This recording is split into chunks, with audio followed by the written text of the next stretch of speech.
반갑습니다. 이노경입니다. 지난 시간에 세 개의 테러 조직에 대해서 한번 살펴봤습니다. 전통적 테러 조직과 최근의 테러 조직 이렇게 나눠도 봤고, 또 권역별로 중동, 유럽, 아시아, 미국, 그 다음에 민족주의 테러 조직 이런 걸 전반적으로 살펴봤습니다.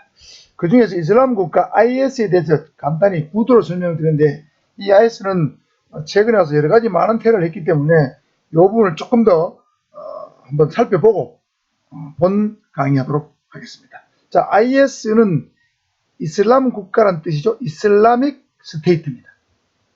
영어 명칭은 ISIL, IS 또는 ISIS 이렇게 쓰기도 합니다. 여러 가지를 혼용해 쓰고 있어요.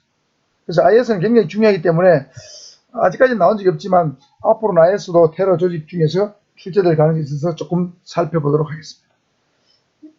이 IS는 2004년도에 알카에다에게 중성을 맹세하고 만든 알카에다의 하부 조직입니다. 그리고 원래 출발할 때 이름은 ISIL 또는 ISIS로 출발했어요.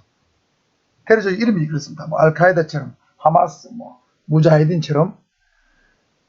그런데 주로 이 IS는 이라크와 시리아 지역을 주로 점령하고 있는데 전 세계에서는 승인되지 않은 국가입니다. 일반적으로 승인되지 않은 국가인데 자기들끼리 국가라고, 이슬람은 국가라고, 이 스테이트는 국가라는 뜻이죠. 이슬람 국가라고 자기들끼리 부르는 용어입니다. 국제법적으로는 승인되지 않은 나라다. 그러다가 2014년도에 8개월간의 내부 권력투쟁이 내부 권력투쟁이 끝나고 알카에다와 헤어지면서 급진 순위파 칼리프 제도 부활을 목적으로 IS 이슬람 국가 설립을 선포를 합니다. 자, 여기서 이제 순위파 칼리프 제도, 이 칼리프라는 것은 이슬람 국가의 지도자를 칼리프라고 부릅니다. 우리 러시아 같으면 황제를 칸이라 부르죠. 데칸, 칸 이래 부르듯이. 그 다음에 이슬람에는 순위파 하는 건 급진적인 계획을 추구하는 파를 말합니다. 그래서 급진적인 계획을 추구하는 파의 칼리프 제도 부활을 목적으로 IS를 선포하게 됩니다. IS는 맹세는 2014년도에 생겼다고 보시면 되겠습니다. 그래서 이 IS는 생긴 이후에 많은 테러를 저지르는데 여러분 잘 알고 있는 2015년도에 파리 테러, 2016년도에 브뤼셀 테러, 17년도에 맨체스터 테러를 저지릅니다. 이 파리 테러 이후에 우리나라에서 비로소 테러 방지법이 만들어지게 되는 계기가 된 사건이 바로 파리 테러가 되겠습니다.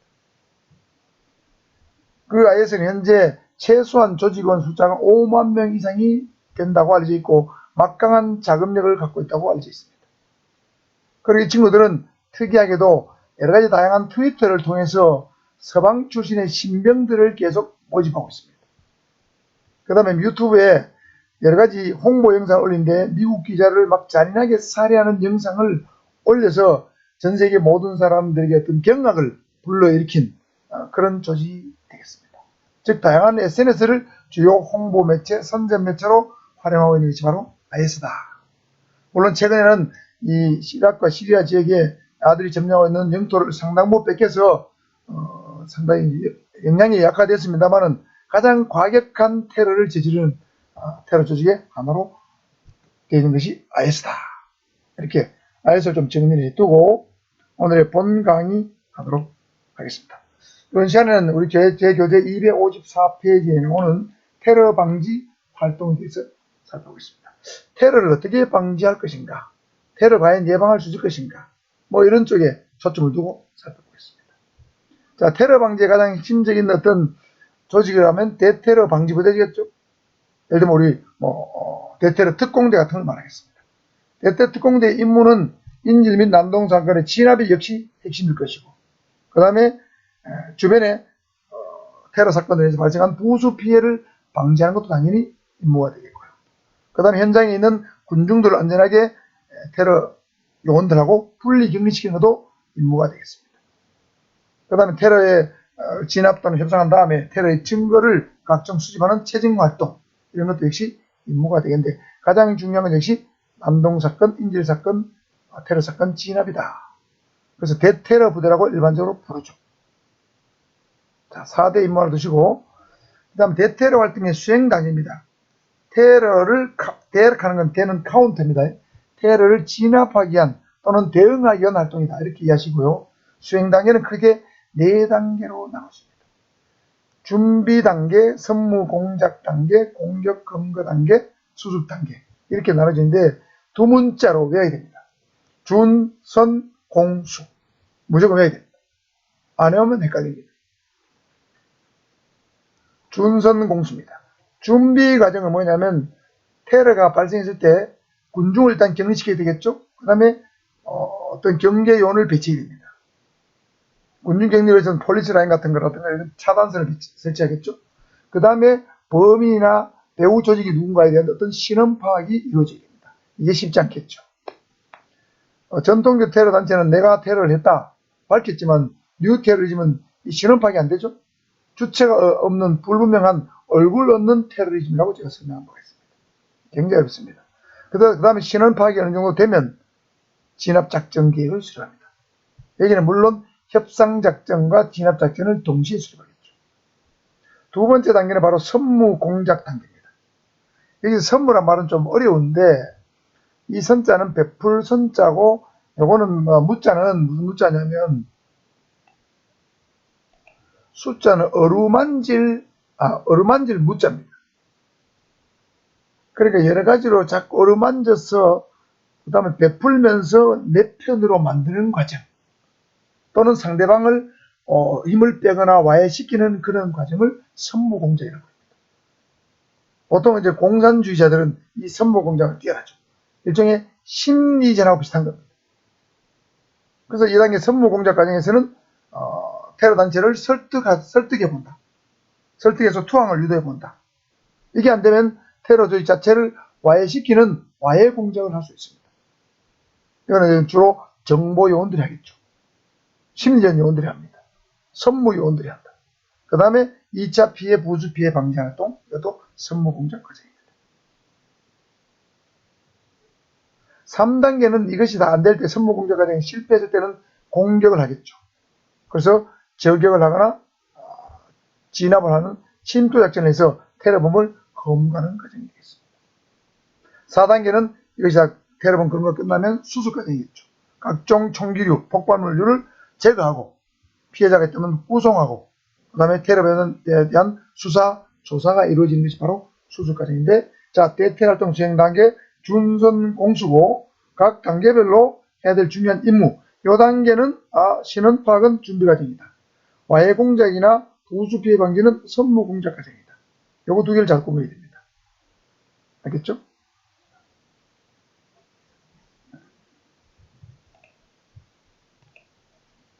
세 번째는 테러 발생을 예방하는 방법인데 이건 너무나 상식적인 얘기지만 가끔 문제 나오기도 합니다.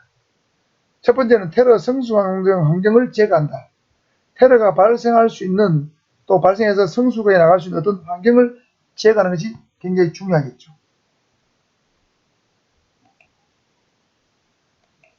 그런데 이 테러 성수 환경을 제거하는 건 정말 쉬운 일이 아니죠. 많은 우리 대테러 부대를 운영하고 뭐 테러 조직이 암살도 당하기도 하고 진압도 되기도 하고 파괴도 되기도 하지만 이 테러범이나 테러 조직이 쉽게 원천적으로 없어지진 않았죠. 정말 이건 이론적으로 쉽지만 실제로는 쉬운 일이 아니다. 그 다음에 테러 기피 태도 또는 테러 회피 태도를 유지된다. 테러를 좋아하는 또는 폭력을 좋아하는 사람들도 있죠. 여러분 폭력을 좋아하는 해서는 안 되겠죠. 테러를 좋아해서 안 될 겁니다. 그런데 은연중에 불시 불만인 사람들은 테러 조직에 동조하는 사람도 있습니다. 우리나라도 몇 년 전에 알카에다 또는 IS에 가입하기 위해서 뭐 우리나라를 출국한 젊은 친구도 있었죠. 사회에 대한 맹목적인 불신, 불만, 반감이 있으면 내 테러 조직에 가서 말이야 한타하고 돈 좀 벌어볼까? 아니면 막 무차별적으로 파괴해볼까?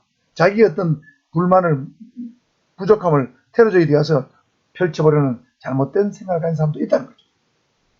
그런 태도를 기피해야 된다는 겁니다. 세 번째는 국제적 테러가 많아졌기 때문에 국제적 협력이 역시 강화되어야 됩니다. 테러 단체는 국제적으로 움직이는데 테러를 예방하는 기한 또는 테러 진압부대는 과연 국제적 협력이 잘 되는가 의문이 있습니다. 자, 세 가지로 두시고요. 그 다음에 인질 또는 납치입니다. 자, 이 부분은 굉장히 중요합니다. 특히 여기 나오는 용어, 무슨 증후군 또는 신드롬 하는 것. 인질 사건에서 나타날 수 있는 증후군은 크게 네 가지가 있어요. 스톡홀름 증후군, 리마 증후군, 런던 증후군, 항공교통 기피 증후군 4가지가 있습니다. 자, 헷갈리지 않도록 구분을 잘 둬야 됩니다. 스톡홀름 증후군은 인질이 인질범에게 동화되는 겁니다. 쉽게 말하면 인질로 잡힌 피해자가 가해자인 인질범하고 인질범을 동조하고 동화하고 인질범에 호응하고 인질범을 지원하고 뭐 도와주고 뭐 이래 되는 거예요. 결국 이렇게 되면 어떻게 됩니까? 경찰을 적대시하게 되는 거죠. 심지어는 경찰을 대항하는 수도 있습니다. 인질들이. 오죽하면 인질범들이 이런 사건을 벌였을까? 동조하게 되는 거죠. 인질 잡힌 사람들. 그래, 그런 현상이 1913년도에 스웨덴 수도 스톡홀름에서 4명의 무장강도가 은행에 침입했는데 은행 직원들 인질을 잡았는데 은행 직원들이 무장강도에 대해서 굉장히 우호적인 생각을 갖게 된 거예요. 여기서 스톡홀름 증후군이라는 말이 나왔습니다. 사람들 중에는 예를 들면 뭐 강도나 절도나 살인범, 강간범에 대해서 오죽하면 그랬겠나 이렇게 마음이 굉장히 오지랖이 넓은 사람들이 있어요. 그런 사람들, 매우 착한 사람들이 이 스톡홀름 증후군에 걸리기 쉽습니다. 그래서 인질범이 베푸는 작은 배려, 물 한 잔을 준다, 뭐 까지 하나 준다, 이것도 너무 고마워하는 거죠. 이런 것을 스톡홀름 증후군이라고 부른다. 두 번째는 리마 증후군입니다. 리마는 페루의 수도가 리마입니다. 96년도에 페루의 반정부 조직원들이 일본 대사관을 점거해서 127일간 인질 사건을 벌인 게 바로 그런 사건이 있었습니다. 이때 인질범들은 인질들에게 가족과의 안부 편지나 미사개체나 뭐 의약품 반입 등을 허용하고 자신의 신상을 털어놨습니다. 무슨 말이냐면 인질범이 인질의 문화에 또는 인질의 어떤 인질에게 굉장히 호의를 베푼다 기대나 이런 거예요. 그러니까 인질범이 인질에게 호의를 베푸니까 인질범의 공격성, 폭력성 굉장히 완화되는 거죠. 그리고 인질들이 호의를 베풀어요. 그러니까 가족과 편지도 해라, 미사도 개최해라, 의약품 반입도 해라, 뭐 전화 통화도 해라, 뭐 이런 게 이루어지는 거죠. 그러니까 인질범하고 인질이 크게 막 적대시되는 게 없어지는 그런 현상이 발생합니다. 이런 것을 리마 증후군이라고 합니다. 런던 증후군은 인질 사건이 발생하거나 납치사건이 발생하면 협상팀이 있죠.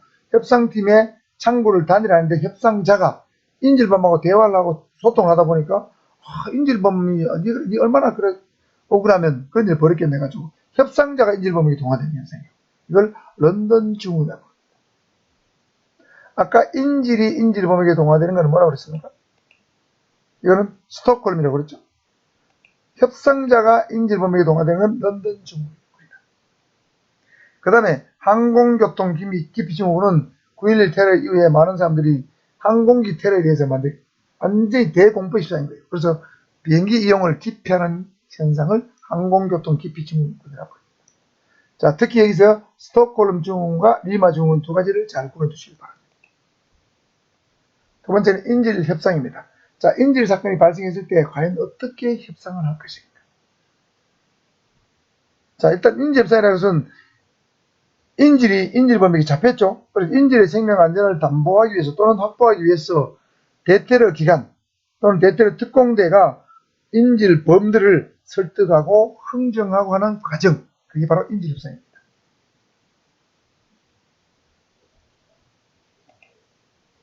자, 그러면 인질 협상 시의 고려사항, 어떻게 협상할 것인가?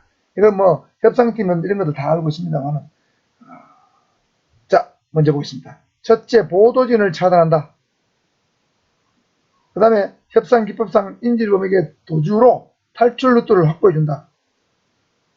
도주로를 만들어준 다음에 다시 대체를 강구해야 됩니다. 그런 말이죠, 우리말에. 쥐도 도망갈 구멍을 두고 쫓아라. 그런 말 똑같습니다. 도망갈 탈출로를 도주로를 만들지 않으면 극단적으로 인질을 살해할 수도 있겠죠. 그렇기 때문에 도주로를 확보해주고 대체를 막 강구해준다. 그 다음 보도진을 차단한다. 보도진들이 너무 많이 오게 되면 인질범들을 자극해서 굉장히 큰 더 문제를 야기할 수도 있습니다. 두 번째는 신원을 정확히 빨리 파악해야 되고, 파악되면 범인들과의 정확한 통신망을 구축해서 대화의 통로를 하나로 만들어야 됩니다. 통로의 단일화. 여러 사람 안 됩니다. 인질범도 한 명, 우리 협상팀도 한 명. 세 번째는 신뢰감 조성이죠. 우리 수사에서는 라포라 부르는데 라포를 형성이 됩니다. 그래서 한 사람이 계속 대화하다 보면 신뢰감 형성할 수 있어요. 협상자가 바뀌면 신뢰감 형성이 어렵습니다. 그 다음에 인질 사건에서는 서로 간에 양보의 필요성을 인식해야 됩니다. 대테러 부대도 인질범도 어느 정도는 양보를 해야만 내가 원하는 걸 얻을 수 있다. 그런 인식을 줘야 되고, 그 다음에 협상할 때는 적당한 선에서 요구 조건을 수반해야 됩니다. 대테러 부대도 그렇고 인질범도 그렇고, 내가 원하는 것을 다 얻고 나는 하나도 양보 안 하겠다. 그런 생각에서는 인질 협상을 할 수가 없습니다. 그래서 인질범이 요구하는 조건 중에서 일정 부분을 포기하지 않으면 얻을 수 있는 것이 없다는 사실을 각인시킬 필요가 있다는 거죠. 인질범, 네가 10가지를 요구했으면 7가지는 들어주는데 3가지는 양보해야 된다. 예를 들면 어린애, 노약자, 장애인, 여성은 먼저 석방해라. 그럼 내 요구 들어줄게. 이렇게 적당한 선에서 협상을 하는 것이죠. 네 번째는 극단적으로 써서는 안 됩니다. 특히 인질, 테러, 범인 이런 용어를 쓰면 안 됩니다. 직설적 표현을 쓰지 마라. 자극하지, 불필요한 자극이죠. 또 여자친구나 부모는 인질범의 감정을 자극함으로 직접 접촉하게 해서는 안 됩니다. 요게 주의됩니다. 인질 사건에서는 직접 접촉을 하지 마라. 그 다음에 최대한 시간제한 작전을 써야 됩니다. 시간제한 작전을 쓰는 이유는 대화를 통해서 많은 정보를 얻기 위한 겁니다. 범인의 신원도 파악해야 되고, 범인의 숫자가 몇 명인지, 무기가 어떤 것이 있는지, 배후단체가 어떤 게 있는지, 원하는 것이 뭔지, 상대의 직업은 무엇인지, 그죠? 조직은 어떤 것인지, 이 상대를 많이 파악해야 작전을 세울 수 있습니다. 지피지기면 백전백승 똑같습니다. 인질사건도 그대로 적용됩니다. 그 다음에 개방형 질문, 열린 질문을 해야 되고, 신문식 질문, 폐쇄형 질문을 해서는 안 됩니다. 자, 열린 질문을 전에 설명한 적이 있죠. 예, 아니로 대답할 수 있는 질문은 신문식 질문입니다. 당신은 물을 훔쳤습니까? 예, 훔쳤습니다. 아닙니다. 안 훔쳤습니다. 예, 아니죠. 이런 식 신문식 질문, 폐쇄형 질문은 지향해야 되고, 가능하면 긴 대답을 얻을 수 있는 질문이 됩니다. 어떻게 하다가 이런 사건을 일으켰었습니까? 이렇게 물으면 답이 길 수밖에 없죠. 그 긴 대답 속에서 여러분 정보를 얻어야 되는 거예요. 자, 6번 주의하시고, 7번. 인질범이 초기에 인질을 살해하지 않으면 궁지에 빠지지 않는 한 인질을 살해할 가능성이 적음으로 시간을 지연시켜서 최종 시한을 협상요원 스스로 정하는 엽도록 할까. 예를 들면 인질범은 초기에 인질을 살해하지 않으면 잘 안 죽인다는 거죠. 그래서 최종 시한을 협상요원이 정하지 말고 인질범이 정하도록 해야 된다.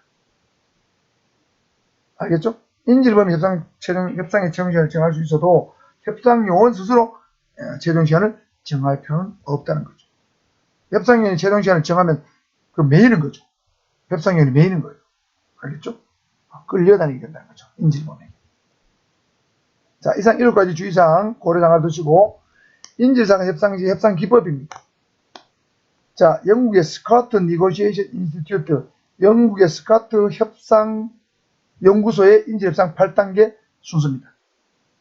자, 이게 시험에 나온 적이 없지만 외워둬야 됩니다. 협상을 준비하는 게 1단계입니다. 논쟁을 개시합니다. 세 번째는 신호를 보내고, 네 번째는 제안을 하고, 다섯 번째는 타결안을 제시하고, 여섯 번째 흥정을 하고, 일곱 번째 정리하고, 여덟 번째 타결입니다. 자, 일단 협상 준비 단계는 인질사건이 발생했다. 그러면 내가 양보할 것, 내가 얻기를 희망하는 것, 반드시 얻어야 될 것, 이걸 정리해 줘야 되죠. 예를 들면 여성이나 장애인이나 노약자는 반드시 석방을 받아야 되겠다. 구출해야 되겠다. 이런 것은 협상 준비 단계에서 정해주는 거죠. 내부적으로 정하는 거죠. 내부적으로. 두 번째는 인질범을 하여금 때를 쓰고 흥정을 걸어도 유도하는 거예요. 이게 논쟁 개시입니다.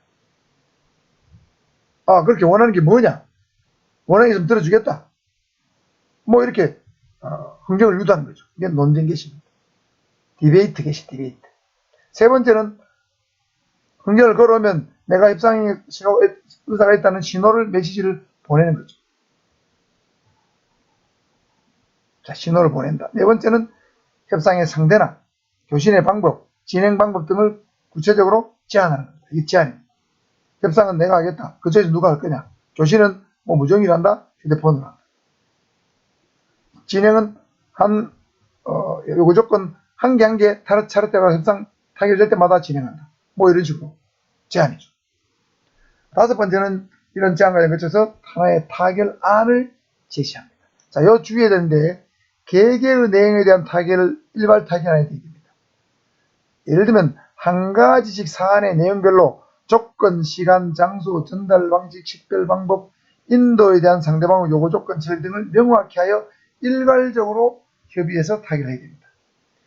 예를 들면 10가지 요구사항이 있다고 치면 인질범들이 한 가지 전부 다 그 조건, 그것이 이제 합의에 이르기 위한 조건, 시간, 장소, 전달 방식, 식별 방법, 인도에 대한 상대방의 요구 조건 처리 등을 정리해서 합의가 되면 다음 안건 넘어가야 되는 거죠.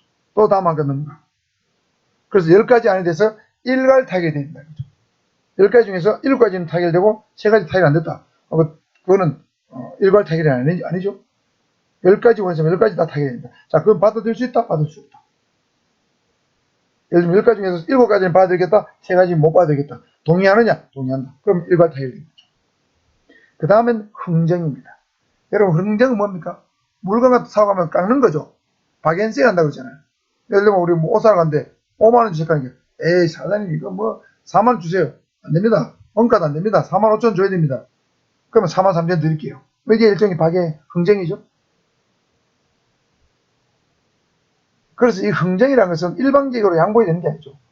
사는 사람도 파는 사람도 약간 양보해야 흥정이 되는 거죠. 그래서 이거는 양보인데,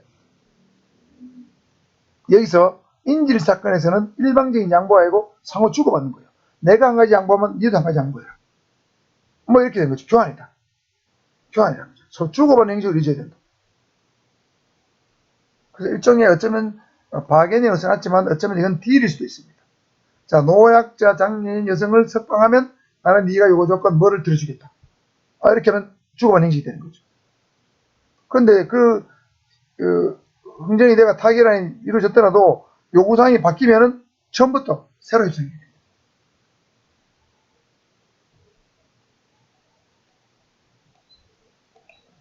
그 다음에 흥정이 끝나고 나면 정리해서 마지막 합의시마다 내용을 정리해서 상대방에게 확인하는 거죠. 자, 이상 우리가 합의한 건 이게 7가지 중에 10가지 중에서 7가지는 이렇게 하고 3가지 이렇게 못 봐주겠는데 맞느냐? 이 정리 단계죠. 요약 단계입니다. 그 다음 마지막에는 타결이죠. 쌍방의 제의와 내용에 대한 합의를 재확인한 후에 실제 확인도 옮기면 되는 거죠. 뭐 아이를 풀어주면 주는 조건은 아이가 누가 노약자를 풀어주면 나는 뭐 도주할 수 있는 뭐 헬기를 제공한다, 차량을 제공한다. 이거 서로 맡겨하는 거죠. 이게 타결입니다. 자, 그래서 이 부분 인질협상 8단계 전략에서 암기 방법은 준비 단계, 논쟁을 개시하는 단계를 지나고 나면 6개가 남죠. 총 18단계인데, 자, 6단계는 신제타, 흥정타로 옵니다. 준비하고 논쟁을 개시한 다음에는 신호를 주고, 그죠? 제안을 하고, 타결안을 제시하고, 흥정을 하고, 정리하고, 최종 타결된 거죠. 여긴 타결안이고, 요거는 타결입니다. 준계, 신제타, 흥정타. 인질협상 8단계는 준계, 신제타, 흥정타다. 이렇게 외워주시고. 그 다음에 협상으로 타결이 안 될 때는 대화 요령, 언제까지 대화를 하고 공격을 언제 할 것인가. 타결이 안 됐을 때. 자, 6단계가 있는데 첫 단계는 상황을 탐색하고 접촉을 시도한다. 당연한 거죠. 두 번째는 시간을 진행시키면서 시간을 벌면서 정보를 수집하겠죠. 그 다음에 세 번째는 정보를 분석된 정보를 활용해서 협상을 해야 됩니다. 네 번째는 범위에 대해서 심리적 압박, 조건에 대한 상호 양보, 협상을 하면서 상호 양보를 유도해야 되겠죠. 교환하는 방식으로 유지해야 됩니다. 그 다음에 만약을 대비해서 양보를 유도했는데 안 될 경우는 협상이 안 되는 거죠. 그럴 때는 특공작전을, 대테러 부대를 투입해야 되니까 특공작전을 준비해야 된다. 특공작전을 준비하기 전까지 대화가 이루어집니다. 1, 2, 3, 4, 5단계까지는 대화를 하고 6단계가 되면 특공대가 투입되는 거예요. 진압작전이 시행되는 거죠. 5단계까지는 대화를 계속한다. 이게 중요합니다. 자, 이렇게 해서